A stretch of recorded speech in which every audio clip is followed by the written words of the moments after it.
అందరికీ నమస్కారం అండి. ఈరోజు మనం నాగమంజరి గుమ్మా గారు రచించిన ఉమ్మడి కుటుంబం అనే ఓ చక్కటి కథను విందాం. ఇక కథలోకి వెళ్దాం. నీచంతే ఓ చెంచిత ఉంటే వెన్నెల్లో వేటాది అంటూ పాట మోగుతోంది. తడి చేతులు చేరుకొంగుకు తుడుచుకుంటూ చరవాణి వైపు చూసింది. పతిదేవుడు ఈరోజు కూడా ఆలస్యంగా వస్తారు కాబోలు అనుకుంటూ చరవాణి తీసింది ఆదిలక్ష్మి. ఆది, నేనొచ్చేసరికి 8 దాటుతుంది. పర్వాలేదు కదా? ఒంట్లో కులాసాగా ఉందా? వచ్చేటప్పుడు ఏమైనా తీసుకురానా? ఆగకుండా అడిగేశాడు రామచంద్ర. నా ఒంట్లో కులాసాగానే ఉంది, మీరు నెమ్మదిగా రండి అని చెప్పింది ఆదిలక్ష్మి. సరేనని పెట్టేశాడు రామచంద్ర. తాము ఉంటున్నది పల్లె కాదు, పట్నమూ కాదు.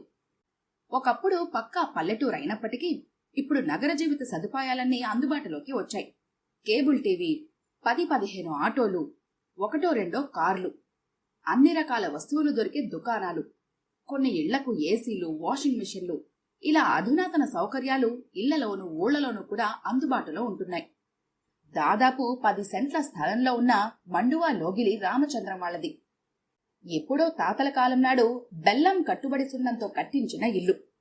10 గదులు, విశాలమైన నడవ, మధ్యలో వాకిలి, వీధిలో పూల మొక్కలు, పెరట్లో చెట్లు, పెద్ద మంచినీటి బావి. వీటన్నింటికీ మించి రామచంద్రం పెద్దనాన్న చిన్నాన్నల కుటుంబాలు, తాత నాన్నమ్మలు, విధవరాలైన మేనత్త, ఆమె పిల్లలు, ఇలా 10 గదులు నిండి కలకల్లాడుతూ ఉండేది ఇల్లు. రామచంద్రానికి పెద్ద కొడుకు పుట్టాక తాత నాయనమ్మ కొద్ది రోజుల తేడాలోనే స్వర్గస్థులయ్యారు. మేనత్త కొడుకుకు పూణేలో ఉద్యోగం వచ్చి తల్లిని తీసుకుని వెళ్లిపోయాడు. మేనత్త కూతుర్ని చిన్నాన్న తన కోడలుగా చేసుకున్నారు. పెదనాన్న చిన్నాన్నల పిల్లలు కూడా చదువులప్పుడే పట్నం వెళ్లిపోయి తర్వాత అక్కడే ఉద్యోగాల్లో స్థిరపడిపోయారు. ఆడపిల్లలందరూ పెళ్లిళ్లైపోయి భర్తలతో వేరే ఊళ్లలో కాపురాలు చేసుకుంటున్నారు. రామచంద్రం కొడుకులిద్దరూ పట్నంలో ఉన్న కాలేజీలో ఇంజనీరింగ్ పూర్తి చేసి పెళ్లిళ్లయ్యాక విదేశాలకు వెళ్లిపోయారు. అంత పెద్ద ఇంట్లో రామచంద్రం, భార్య ఆదిలక్ష్మి, తండ్రి తల్లి మాత్రమే ఉండేవారు. పొలాలు ఉన్నా రామచంద్రం తాత పిల్లలందరికీ మంచి చదువులే చెప్పించాడు. చిన్నాన్న చదువుకున్నా తండ్రితో పాటు వ్యవసాయం చేసుకునేవాడు. ఒక వర్షాకాలం సాయంత్రం చేలో చేరిన నీళ్లు బయటకు పంపడానికి బోధులు తీస్తూ ఉండగా పాము కాటుకు గురై చనిపోయాడు. పిన్నిని కొడుకు తమ ఇంటికి తీసుకుపోయాడు. పెదనాన్న ఊళ్ళో బడిలో పంతులుగా పనిచేసి వృద్ధాప్యం వలన మానేశారు. పెదనాన్నని పెద్దమ్మనే కొడుకులు తమతో తీసుకుపోయారు. వాళ్లు మళ్లీ కాలం చేశాక గుప్పెడి బూడిదగా మారడం కోసం మాత్రమే సొంత ఊరికి వచ్చారు. ఎన్నో పండుగలు, పెళ్లిళ్లు, పురుళ్ళు, పుణ్యాలు, మరణాలు చూసిన ఇల్లు కాలక్రమేణా బోసిపోయింది. ఆదిలక్ష్మి కాపురానికొచ్చిన మొదలు పెద్దవాళ్ల అదుపాజ్ఞలో ఒద్దికగా ఉండటంతో ఏ విషయం అయినా అవసరమైతేనే ఆదిలక్ష్మితో చెప్పేవాడు రామచంద్రం. పెద్దవాడు పెళ్లయ్యాక రామచంద్రం తల్లి, చిన్న కొడుకు పెళ్లి చూడకుండానే రామచంద్రం తండ్రి కూడా మరణించారు. కాని పిల్లలు విదేశాలకు వెళ్లిపోయాక తామిద్దరమే మిగిలాక ప్రతి విషయం ఆదిలక్ష్మితో చర్చించడం మొదలుపెట్టాడు రామచంద్రం. పొలాన్ని కౌలకిచ్చేసి పట్నంలో ఉద్యోగం చేసే రామచంద్రం హౌసింగ్ బోర్డులో తోటి ఉద్యోగస్తులందరూ స్థలం కొంటూ ఉంటే తాను కూడా కొన్నాడు. అప్పటికి ఆదిలక్ష్మి అడిగింది, పట్నంలో స్థలం ఎందుకండి, ఇక్కడ ఉన్నవి చాలదా అని. పిల్లలు పెద్దవాళ్లయ్యాక ఆ స్థలం ఉపయోగపడుతుంది, ఉండని అన్నాడు రామచంద్రం. ఊళ్ళో అందరూ కారు కొనుక్కుంటున్నారు, మీరు కూడా కారు కొనుక్కుని ఆఫీస్కి వెళ్ళండి అని పోరు పెట్టేది ఆదిలక్ష్మి. కారు కొంటే అది పెట్టడానికి ఇంటి ముందు ఉన్న పూల మొక్కల్ని తీసేయాలి, షెడ్డు కట్టాలి, వద్దు అనేవాడు రామచంద్రం. తమ తాతల నాటి ఈ ఇల్లంటే అతనికి ప్రాణం మరి. ఓపిక ఉన్నన్నాళ్ళు స్కూటర్ మీద ఆఫీస్కి వెళ్లేవాడు. కాస్త చూపు మందగించి పట్నంలో వేగంగా తిరిగే బళ్లతో పోటీ పడలేక ఊళ్ళోనే ఉన్న ఒక ఆటో మాట్లాడుకున్నాడు. ఈ ఆటో క్రమంగా ఇంటి ఆటోగా మారిపోయింది. ఇంటి నుండి అడుగు బయటపడితే ఆటో పిలవాల్సిందే. ఈ మధ్య గత 4 రోజులుగా భర్త ఆఫీస్ నుండి రావటం ఆలస్యం అవుతోంది. ఆటో కుర్రాడిని అడిగితే, బాబు సైట్ దగ్గరికి వెళ్తున్నారమ్మా అన్నాడు. వంట పూర్తి చేస్తూ ఆలోచిస్తోంది ఆదిలక్ష్మి. హాల్లో గడియారం 8 గంటలు కొట్టింది. అంతలోనే ఆటో చప్పుడైంది. గబగబా బయటకొచ్చింది ఆదిలక్ష్మి. ఆటో దిగుతున్నాడు రామచంద్రం. భర్తకు కాళ్లు కడుక్కోవడానికి నీళ్లందించి తువ్వాలు చేతితో పట్టుకుని నిల్చుంది ఆదిలక్ష్మి. ఈ మధ్య తరచూ ఆలస్యం అవుతోంది అంది ఆదిలక్ష్మి. చిరునవ్వు నవ్వి, లోపలికి రాకుండానే అన్నాడు రామచంద్రం. లోపలికొచ్చి దుస్తులు మార్చుకొని పంచె కట్టుకుని తువ్వాలు భుజం మీద వేసుకుని వంటగదిలోకి వచ్చాడు రామచంద్రం. ఈలోగా ఆదిలక్ష్మి కంచాలు వేసి నీళ్లు పెట్టి పీటలు వాల్చింది. 50 ఏళ్లు దాటిన దగ్గర నుండి రాత్రిళ్ళు భోజనం మానేశారు దంపతులిద్దరూ. మినపరొట్టి లేదా చపాతీ చేస్తుంది. ఆదివారం అయితే రాత్రిపూట పళ్ళు మాత్రమే ఆహారంగా తీసుకుంటారు. తినడం పూర్తయ్యాక వంటిల్లు సర్దేశరా, మాట్లాడాలి అన్నాడు రామచంద్రం. అప్పటి వరకు ఆ కబుర్లు ఈ కబుర్లు చెప్పుకోవటమే కాని అసలు విషయం చెప్పలేదు.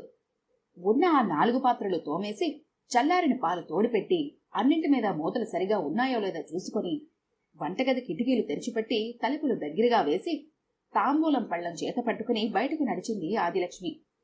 పూల మొక్కల మధ్య 2 కుర్చీలు, ఒక చిన్న బల్లా వేసి ఉన్నాయి. మల్లెలు, సన్నజాజులు పరిమళం సన్నగా వీస్తున్న గాలిలో తేలొస్తోంది. పంచమి చంద్రుడు పలకరిస్తున్నాడు. తాంబూలం పళ్లం బల్ల మీద పెట్టి తమలపాకుకు ఈనెలు తీసి సున్నం, కాచు రాసి పచ్చకర్పూరం, కస్తూరి వేసి ఇచ్చింది ఆదిలక్ష్మి. ఆకును నోట్లో పెట్టుకుని ఒక్క పలుకు అందుకొని వేసుకున్నాడు రామచంద్రం. చిలకందించే చిలకల కొలికిలాంటి భార్య వైపు ఓసారి చూశాడు. పట్నంలో ఉన్న స్థలంలో ఇల్లు కట్టాలి అనుకుంటున్నానోయ్ అన్నాడు ఎలాంటి ఉపోద్ఘాతం లేకుండా.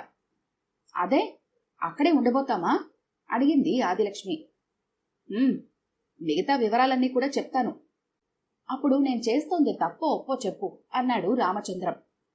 మీరు ఆలోచించి నిర్ణయం తీసుకుంటారు, అందులో తప్పు ఇంకెక్కడుంటుంది ప్రశ్నించింది ఆదిలక్ష్మి. సొసైటీలో మనం కొన్న స్థలం చుట్టూ మా ఆఫీస్ వాళ్ళ స్థలాలు కూడా మరో 3 తీసుకున్నాను. ఈ 3 కూడా నీ పేరిటే ఎల్లుండి రిజిస్ట్రేషన్ చేయిస్తాను. ఇప్పుడు అంత స్థలం మనం ఏం చేసుకుంటామండి ఆశ్చర్యంగా అడిగింది ఆదిలక్ష్మి. తన ప్లాన్ అంతా విడమర్చి చెప్పాడు రామచంద్రం. విప్పారని కళ్లతో భర్తనే చూస్తూ ఉండిపోయింది ఆదిలక్ష్మి. ఏ పని చేసినా ఆలోచించి చేస్తాడని తెలుసు కాని మరీ ఇంత ముందు చూపని గ్రహించలేకపోయింది. నేనేమైనా సహాయం చేయనా అంతా విన్నాక అడిగింది. రిజిస్ట్రేషన్ పూర్తయ్యి ఇంటి పని మొదలుపెట్టని, నీకు శ్రమ ఎక్కువ లేకుండా ఉన్నంత వరకు నువ్వు చూసుకోవచ్చు అన్నాడు రామచంద్రం. సరే, ఇక పడుకుందాం, 10 దాటుతోంది అంది ఆదిలక్ష్మి. ఇద్దరూ లోపలికి నడిచారు. భూముల రిజిస్ట్రేషన్ పూర్తయింది. మొత్తం 4 స్థలాలు కలిపితే పల్లెలో ఉన్న తమ ఇంటి స్థలమంత ఉంది. వేరే ప్లాన్ వద్దని అదే ఇంటి పద్ధతిలో ఈ కొత్త ఇంటికి కూడా శంకుస్థాపన చేయించి పునాదులు తవ్వించారు. ఉదయాన్నే వంట చేసి తనకు భర్తకు 2 క్యారేజీలు కట్టుకొని అదే ఆటోలో భర్తతో పాటు బయలుదేరేది ఆదిలక్ష్మి. దగ్గరుండి ఇంటి నిర్మాణం చూసుకునేది. సాయంత్రం ఆఫీస్ పని పూర్తి కాగానే ఇద్దరికీ ఫ్లాస్క్లో కాఫీ, చిరుతిండి తీసుకుని వచ్చేవాడు రామచంద్రం. తాను చేసేది భర్తకు తినిపించడమే తప్ప ఇలా భర్త తీసుకురావడం ఎరుగని ఆదిలక్ష్మికి అపురూపంగా అనిపించేది.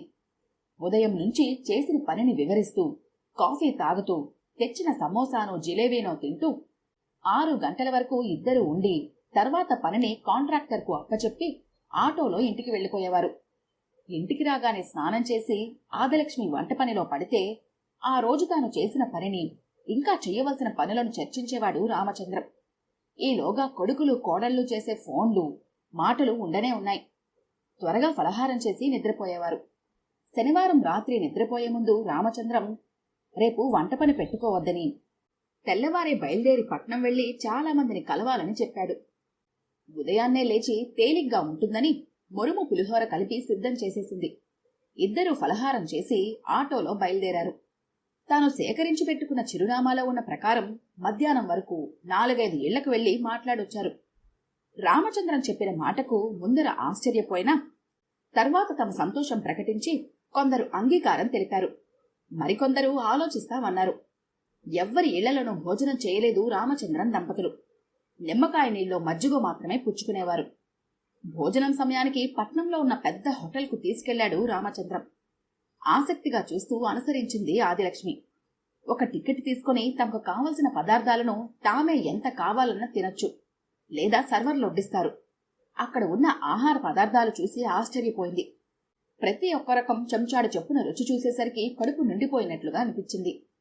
ఆఖరుగా fruit salad, ice cream, sweet, తాంబూలం అంటూ కొసరి కొసరి భర్త తినిపించేసరికి ఎంతో సంతోషం అనిపించింది.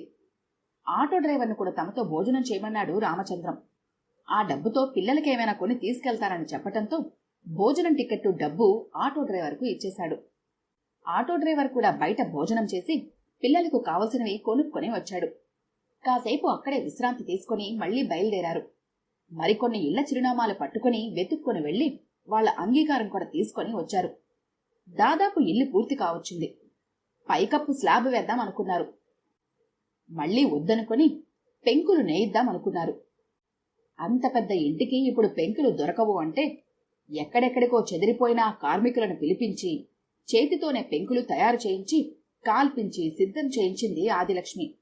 నల్లని కడప బండల నేల, ఎర్రని పెంకులు, తెల్లని గోడలు, చుట్టూ పచ్చని మొక్కలు, వెరసి పొదరిల్లు లాంటి ఉమ్మడి కుటుంబం ఇల్లు తయారయ్యింది. గృహప్రవేశానికి ముహూర్తం చూసుకొని పిల్లలకు కబురు పెట్టారు. తమ పల్లెలోనూ రామచంద్రం పనిచేస్తున్న ఆఫీస్లోనూ ఇంకా తాము కలిసిన కుటుంబాల వారికి ఇలా చాలా మందికి గృహప్రవేశం ఆహ్వానాలు పంచారు. పల్లెలో ఉన్న మాదిరి 10 గదుల కొంప పట్నంలో కట్టడం కొందరికి చాదస్తంగా కనిపించింది. అక్కడ ఒక ఇల్లు ఇదే మాదిరిగా ఉన్నప్పుడు మళ్లీ ఇక్కడ కూడా అలాంటిదే ఎందుకు? డబ్బు దండక కాకపోతే? ముసలాలకి బుర్ర పాడైపోయింది. 2 మనుషులుండడానికి ఇంత ఇల్లు ఒకటే అనవసరం, మళ్లీ రెండోది కూడాను. చుట్టూ మొక్కలు చెట్లు అని చాలా స్థలం విడిచిపెట్టేశారు. ఇదంతా అపార్ట్మెంట్లు కడితే ఎంత లాభం వచ్చేదో. రామచంద్రానికి బుర్ర లేకపోతే ఆదిలక్ష్మేనా చెప్పద్దు? తగుదునమ్మాని మొగుడితో చేరి పక్క నుండి మరీ కట్టించింది. ఇలా ఎన్నో మాటలు గుసగుసలు దంపతులు ఇద్దరూ విన్నారు. ముఖాలు చూసుకుని నవ్వుకునేవారు. పిల్లలకు కూడా మనసులో ఇదే ఆలోచన. కాని నాన్న ఏం చేస్తారో చూద్దామని వేచి ఉన్నారు. తమ మనసులో మాటలే బంధువులు స్నేహితుల నోట వెంట వస్తున్నాయి. అందరికీ ముందే చెప్పాడు. సత్యనారాయణ స్వామి వారి వ్రతం భోజనాలు అయ్యాక తాను మాట్లాడవలసింది ఉందని, కాబట్టి ఆహ్వానితులు ఎవరూ వెళ్లిపోవద్దని కోరాడు. ఆ ప్రకారమే అందరూ ఎదురు చూస్తున్నారు. మధ్యాహ్న భోజనాలు కూడా అయ్యాయి. అందరినీ తోటలో తాటాకు పందిళ్ల కింద వేసిన కుర్చీల్లో సుఖంగా కూర్చోమని చెప్పడం ప్రారంభించాడు రామచంద్రం. నా ఆహ్వానాన్ని మన్నించి ఇక్కడికొచ్చిన అందరికీ నా వందనాలు, మనసారా ధన్యవాదాలు. అందరికీ మనసులో ఒక ప్రశ్న తొలుస్తున్నదని నాకు తెలుసు. పల్లెలో ఒక ఇల్లు ఉండగా మళ్లీ అదే పద్ధతిలో పట్నంలో ఇల్లు ఎందుకు? మా ఇద్దరికీ ఇంత ఇల్లు అవసరమా అన్నదే ఆ ప్రశ్న.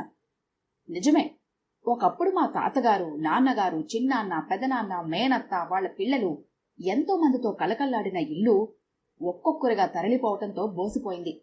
మా పిల్లలిద్దరూ కూడా చదువులు ఉద్యోగాల పేరుతో విదేశాలకు వెళ్లిపోయారు. అంత పెద్ద ఇంట్లో మేమిద్దరమే మిగిలాం. ఒక విధంగా చూస్తే నా భార్య ఒక్కతే ఆ ఇంట్లో ఉంటుంది. ఇంట్లో ఒక్కరే ఉండటం ఎంత కష్టమో మీకు తెలియంది కాదు. ఉదయం నేను ఉద్యోగానికి వెళితే రాత్రి వచ్చే వరకు మాట్లాడటానికి, మనసు పంచుకోవటానికి, అవసరంలో సహాయం చేయడానికి ఎవరూ ఉండేవారు కాదు. ఆ విషయం నాకు ఎప్పుడూ మనసులో తొలుస్తూ ఉండేది. నాకంటే ఆఫీసులో ఉద్యోగంతో పొద్దుపోతోంది, కాని ఆదిలక్ష్మి సంగతేమిటి అని చాలా ఆలోచించాను. దాని పర్యవసానమే ఈ ఇల్లు. నా ఆలోచనను నా భార్యతో పంచుకున్నాను. ఆమె ఆమోదించింది. మా ఆఫీసులోనూ ఇంకా మా చుట్టుపక్కల ఉన్న ఆఫీసులలో పనిచేసేవాళ్లు చాలా వరకు భార్యాభర్తలిద్దరూ ఉద్యోగస్తులు. వాళ్లకు ఇంట్లో పెద్దవారి అండదండలు లేక వారి పిల్లలకు చిన్నతనం నుంచి పెద్దవారి ఆలనా పాలనా కరువై ఎన్ని ఇబ్బందులు పడుతున్నారో నేను గ్రహించాను. నా పిల్లల చిన్నతనం వరకు మాది ఉమ్మడి కుటుంబం కావడం వలన పిల్లలతో సహా అందరూ ధైర్యంగా ఉండేవారు. పిల్లలకు పెద్దలతో ఎలా మెలగాలి, నలుగురిలో ఎలా నడుచుకోవాలి, ఓర్పు, సహనం, మాట చాతుర్యం, సమస్య విశ్లేషణ, పరిష్కారాన్ని వెతికే మార్గం, ఇవన్నీ అనుకోకుండానే పెద్దవాళ్లతో కలిసి వాళ్ల సంభాషణలో పాలు పంచుకోవటం వలన తెలిసొచ్చేది. పిల్లవాళ్లకి ఏ అనారోగ్యమో చేస్తే చూసుకోవడానికి ఒకరి వెంట ఒకరుగా నలుగురు ఆ ఇబ్బంది పంచుకునేవాళ్లు. ఏ ఒక్కరికి బాధ అయ్యేది కాదు.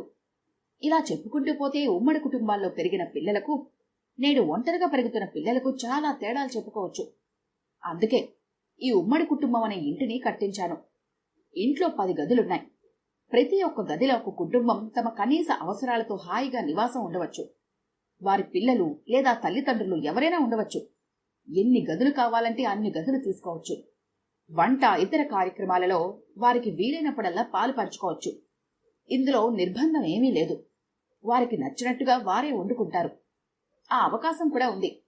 అలాగే కలుషిత నీరు, గాలి, ఆహారాలకు దూరంగా ఉంచడానికి ఇంటి చుట్టూ మొక్కలు పెంచి కావలసిన కూరగాయలు, పళ్ళు పండించే ఏర్పాట్లు కూడా జరుగుతున్నాయి.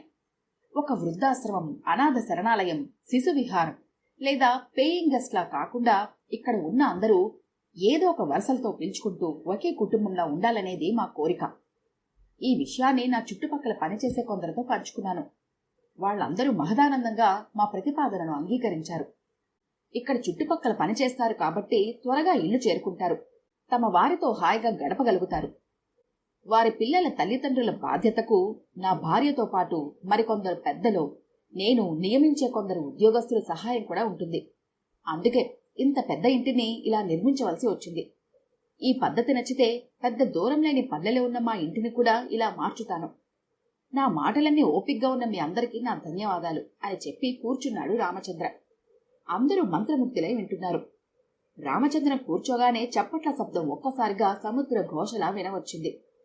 కొడుకులిద్దరూ తల్లిదండ్రుల వద్దకొచ్చి, నాన్నా, అమ్మా, మా భవిష్యత్తు మాత్రమే ఆలోచించి మీ గురించి ఆలోచించలేకపోయాం. మమ్మల్ని మన్నించండి. మీరు ఎంతటి ఒంటరితనంతో బాధపడుతున్నారో మాకు ఇప్పుడే అర్థమైంది అని కాళ్ల మీద పడ్డారు. ఇద్దరిని లేవనెత్తి, మీలాగే వీళ్ళందరూ కూడా ఉద్యోగాల కోసం సొంత ఇళ్లను, సొంత ఊరిని, తల్లిదండ్రులను వదిలి వచ్చిన వాళ్లే. వీళ్ళందరిలో మిమ్మల్ని చూసుకుంటాం. ఎవరి అభివృద్ధికి ఎవరూ అడ్డుకాలేరు కదా.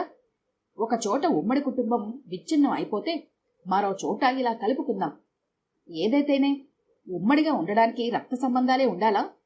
కలుపుకుపోతే అందరూ బంధువులే అంది తల్లి. నేటి ఒంటరి పిల్లల మనస్తత్వాలలో, ఆలోచనలో సరైన మార్పు రావాలంటే ఇలాంటి ఉమ్మడి కుటుంబాల ఆవశ్యకత ఎంతో ఉంది.